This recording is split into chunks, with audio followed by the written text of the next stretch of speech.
जी हाफिज सईद को लेकर। जी हाँ, हाफिज सईद जो कि यूनाइटेड नेशन की तरफ से डेजिग्नेटेड टेररिस्ट जो है वो डिक्लेयर किया गया है। पाकिस्तान में रहता है, पाकिस्तान के लोग मगर जी उसको बड़ा कोई देवता मानते हैं, बड़ा ये मानते हैं कि जी वो तो बड़ा ही कोई नेक आदमी है जो कि मदरसे चला रहा है। एक खबर हमारे सामने आती है गवर्नमेंट ऑफ इंडिया की जानिब से। इंडिया जो है पाकिस्तान से ये रिक्वेस्ट और अपील कर रहा है कि वो हाफिज सईद को हैंड ओवर कर दें। चाहिए कि रॉ इसमें बहुत ज़्यादा फंडिंग करता है और ये थिंक टैंक गो के 1961 में बनाया गया था, लेकिन अब ये एक भारत का टूल बन गया है जो कि बड़ा अच्छा काम कर रहा है, जिहाद की बातें कर रहा है और जो कह रहे हैं गज़वा हिंद करना है और इस किस्म की कई चीजों को लेकर। मुस्लिम लीग नून के सदर शहबाज शरीफ ने पेशावर हाई कोर्ट के फैसले को इलेक्शन कमीशन के इख्तियारात पर हमले के मुतरादिफ करार दे दिया।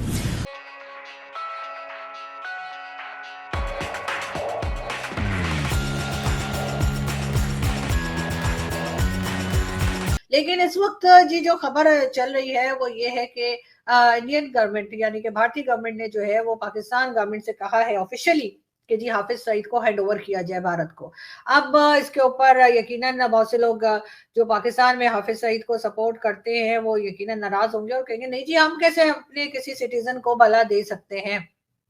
मगर भारत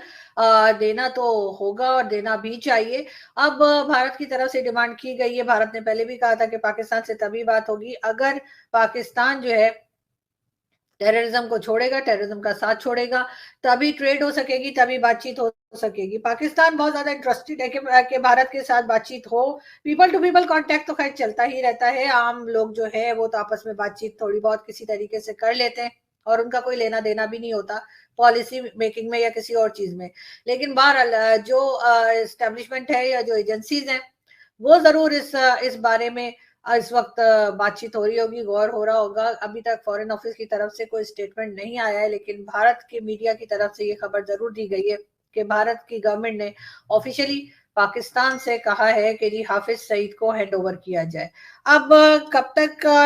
ये सिलसिला चलता रहेगा और कब पाकिस्तान इस बारे में मानेगा, ये बात जो है वो यकीनन बहुत इंटरेस्टिंग होगी और वैसे मुझे नहीं लगता कि ऐसा कुछ होगा। उसकी रीजन ये है कि आपने देखा ही कि चाहे वो जुल्फिकार अली भुट्टो हो जिनको फांसी लगा दी गई, प्राइम मिनिस्टर रह चुके, आसिफ अली जरदारी जो प्रेसिडेंट रहे वो भी जेल गए,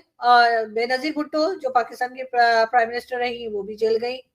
नवाज शरीफ भी जेल गए, नवाज शरीफ की बेटी भी जेल गई और अभी जो इमरान खान साहब जो कि हमारे फॉर्मर प्राइम मिनिस्टर रह चुके हैं वो इस वक्त जेल में मौजूद हैं। शाह महमूद कुरैशी साहब का हशर आपने देखा ही 2 दिन पहले किस तरह से उन्हें घसीटा जा रहा था और किस तरह से वो जेल में है। लेकिन हाफिज सईद जिसको 31 इयर्स की जेल सुनाई गई वो हाउस अरेस्ट है, वो अपने घर में आराम सुकून की जिंदगी जी रहा है। उन्हें 45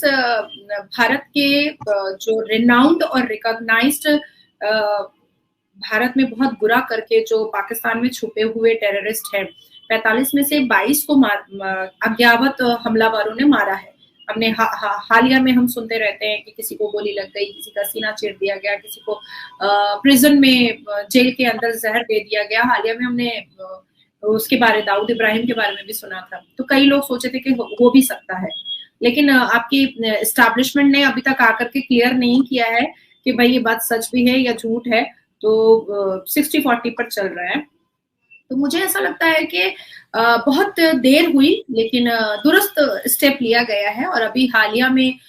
विंटर सेशन में जिस हिसाब से ब्रिटिश के कानून से हम बाहर निकले हैं और हमारा नया कानून बना है, पार्लियामेंट में बिल पास भी हो गया है और उसको इम्प्लीमेंट करने में हम लोग लगे हुए भी हैं। और इतने खूबसूरत कानून में जिस हिसाब से बहुत सख्ती दिखाई गई है टेररिस्टों के लिए, टेररिस्ट एक्टिविटीज करने वालों के लिए, उसका ये पहला स्टेप है, सबसे फर्स्ट स्टेप है जो नया कानून हमारे यहाँ बना है। और हम जितने भी राष्ट्रवाद लोग हैं, हम जितने भी राष्ट्र से बहुत मोहब्बत करते हैं, हम जितने भी राष्ट्र के प्रेमी हैं, हम जितने भी लोग हैं जो संविधान मानने वाले हैं, हम जितने भी लोग हैं जो अपनी भारत की भूमि से बहुत मोहब्बत करते हैं,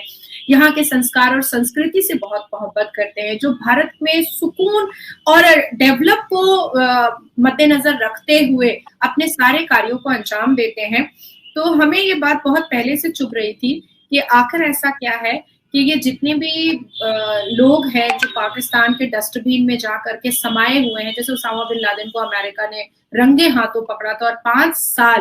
5 साल अमेरिका यूएन पाकिस्तान से पूछ रहा था कि भाई उसामा को तुमने रखा है, 5 साल आपकी सरकार और एस्टैब्लिशमेंट कह रहा था नहीं हमने तो नहीं रखा है, लेकिन अमेरिका ने बिना कुछ बताए एकदम मतलब आराम से पूरे विटनेस के साथ निकाल कर दिखा दिया पाकिस्तान से। अब जो दाऊद इब्राहिम का जो सिलसिला स्टार्ट हुआ तो उसमें भी ये चीज तो समझ में आ गई कि भाई जावेद मियादाद जो है उसका अपना समधी है, तो डेफिनेटली समधी को सपोर्ट करेगा। और इस बात की भी पुष्टिकरण हो गई रिबा कि दाऊद इब्राहिम जिसको पूरी दुनिया की पुलिस और एजेंसीज ढूंढ रही है वो भी पाकिस्तान डस्टबिन में ही वो समाया हुआ है। इसके अलावा जो भारत का बुरा करने वाले 93 बॉम्ब ब्लास्ट में या 2008 बॉम्ब ब्लास्ट में या बिहार बॉम्ब ब्लास्ट में या हमारे भारत के पार्लियामेंट टेरर अटैक पर या होटल ताज में जो अजमल खसब आया था, तो वो सारे के सारे चीजों में कहीं ना, या कश्मीर में जो लश्कर तैयबा का पूरा झुंड टेररिस्ट का काम कर रहा था, या भी मुस्कान के लिए हिजाब वाले मैटर पर जो अलकायदा के चीफ ने उसका सपोर्ट किया, उसका समर्थन किया और रातों रात मुस्कान बहुत पैसे वाली हो गई, अपने पूरे परिवार के साथ वो जा करके हज उम्रा करने लगी। इतना पैसा एक गरीब आदमी के पास कहाँ से आ सकता है? तो ये जो चीजें हैं टेररिस्ट को अरेस्ट करने की और टेररिस्ट को एक्स्ट्राडिट करके बुलाने की, ये हमें बहुत पहले स्टार्ट करना चाहिए था, पर थैंक गॉड देर होता है दुरुस्त होता है। ये नए कानून के साथ साथ जो पहला स्टेप लिया गया है ये भारत के हित में बहुत बड़ा और बहुत महत्वपूर्ण, बहुत इम्पोर्टेंट, बहुत अहमियत वाला स्टेप लिया गया है। जाएगा प्लेबिसिट की बात होती है and so on and so fourth. और फिर अगर आप देखिए तो ये जो स्ट्रगल हो रही है हक़ खुदरादियत के लिए, ये यूएन चार्टर में भी अलाउड है,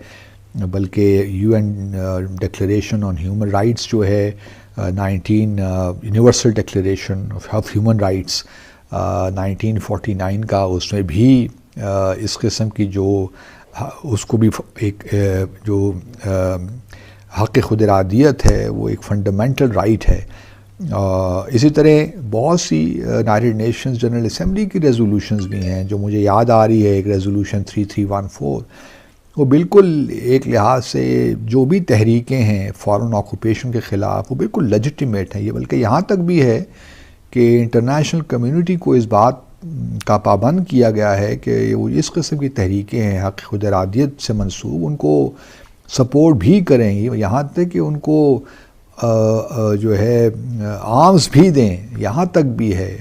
तो मैं इसलिए ये कहना चाहता हूँ कि क्योंकि भारत ये कोशिश बड़े अरसे से कर रहा है कि किसी तरीके से इन दोनों तहरीकों को इकट्ठा करके पेश करे और इस कश्मीर का जो है कश्मीर के कॉज को नुकसान उससे उस एक लिहाज से एक तीर से दो शिकार वाली बात समय। और इसमें बदकिस्मती के साथ ये जो है कुछ पाकिस्तानी भी इन्वॉल्व रहे हैं। मिसाल के तौर पर हडसन इंस्टीट्यूट ने एक कुछ एक्सपर्ट्स को जमा किया, साउथ एशिया एक्सपर्ट्स को, और एक प्रोग्राम उन्होंने किया, एक आप कह लिए राउंड टेबल की, और उसमें ये रिपोर्ट उसके बाद एक लिखी गई और ये रिपोर्ट को ऑथर की अपर्णा पांडे, हुसैन हक्कानी जो हमारे सफ़ीर भी रहे हैं वाशिंगटन में, और क्रिस्टीन फेयर को हम सब जानते हैं, बड़े ही एंटी पाकिस्तान इनके ख़यालात हैं और कोई मौका हाथ से जाने नहीं देती कि पाकिस्तान को किस तरीके से हमेशा जो है तनकीद उस पर की जाए। तो ये जो रिपोर्ट इन तीनों ने को ऑथर की, उसमें ये बताने की कोशिश की कि तकरीबन कोई 55 के करीब ग्रुप्स ऐसे हैं कश्मीरी और खालिस्तानी जो मिलकर काम करते हैं और वो यूनाइटेड स्टेट्स में ऑपरेट भी कर रहे हैं।